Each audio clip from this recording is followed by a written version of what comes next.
All right, welcome to the deep dive. We're diving deep this time, really going for it, unlocking potential, right? And hey, judging by the excerpt you sent over from the Diary of a CEO, sounds like you're ready to level up, get serious about this whole personal growth thing. Now, this book, it's not your typical self-help fluff. This guy, the author, he's built like a bazillion-dollar company, not just one, multiple. And get this, he's out there investing in new talent, hosting a top business podcast, the whole 9 yards. But here's what really got me the book. It isn't just about him being on top, you know? He's talked to hundreds, seriously, hundreds of these top performers, like across all these different fields. And he's figured out, like cracked the code on what they all have in common, these core principles they all live by. Lucky for us, this excerpt, it lays it all out. So get this. He breaks down achievement into 5 buckets. 5. Like it's a recipe, right? A recipe for success no matter what you do. We're going to break those down, each bucket, why it matters so much. Then hold onto your hats, because he throws out this idea, says we don't actually choose what we believe. Yeah, I know, right? Kind of blows your mind. And to wrap it all up, he dives into why arguing, especially at work, is basically just a waste of time. Before we unpack all that juicy stuff, let's bring in the expert. Why are these 5 buckets so crucial for success? What's the big deal? You know, it's funny, the 5 buckets, it's almost like deceptively simple at first glance, you know? But when you really dig in, the way these 5 things work together, it's kind of beautiful, really. Yeah, totally. It's not like you can just like skip ahead to the good part, right? Yeah. Got to pay your dues. 100%. The way he lays it out, it's like a roadmap. Yeah. You're starting with that knowledge bucket. Reading, researching, like really becoming a student of whatever it is you're into. Right, got to get those fundamentals down. Exactly. But then that naturally flows into skills. It's not just head knowledge anymore. You're actually doing the thing. Right, putting it all into practice, making those mistakes, figuring it out. And here's the cool part. As you sharpen those skills, you become like this magnet for other people in your field. Your network starts growing organically.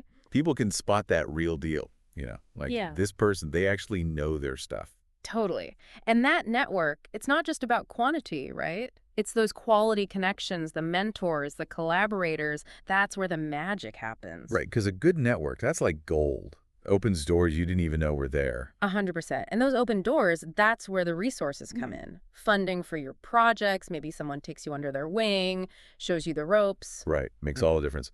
Okay, so we've got knowledge building those skills, leading to a killer network, which attracts those game-changing resources. What about that last one, that reputation bucket? What's that all about?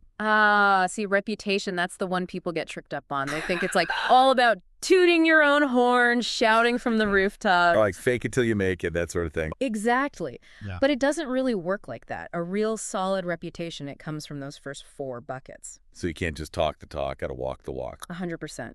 You're delivering value consistently, and the reputation, it just follows naturally. People, they see that. Makes sense. Speaking of delivering value, there's this other thing in the book that really struck me. The whole idea of to really master something, you got to teach it. This whole teaching thing, it's funny because it reminded me of this time I was wrestling with this new language, you know, trying to learn it but hitting a wall. Oh, yeah. Which one? What were you trying to conquer? Italian. It was Italian. Always wanted to speak, like, picture myself chatting with a little Italian grandma the whole 9 yards. That's a great goal. It is, right? But I was plateauing, you know. Stuck. We've all been there. Happens to the best of us. What did you do? How'd you break through? Well, I remembered that idea, the whole teach to master thing. So I'm like, okay, what can I do? Started this little online thing, really small, just me and a couple other folks also trying to learn. Oh, cool. Like a study group? Exactly. Well, we took turns actually teaching a mini lesson each time. You know, grammar point, some vocab, that kind of thing. That's a great idea. It totally changed the game. Suddenly, I had to know those verb endings, right? Wait. Couldn't just fake it. Yeah, the stakes are higher when you're the expert, even if it's just for a few minutes. Right. And explaining it clearly to someone else, that's when it really sunk in for me, too. Like our CEO friend says, pure skin in the game. Love that concept. Me too. It's powerful stuff. And speaking of mind-blowing, he goes on about beliefs, right? How we don't really choose them, which, I don't know about you, but that one threw me for a loop at first. It's a tough one to wrap your head around, for sure. The example he uses, it's intense. Like, imagine someone you love, they're being held hostage.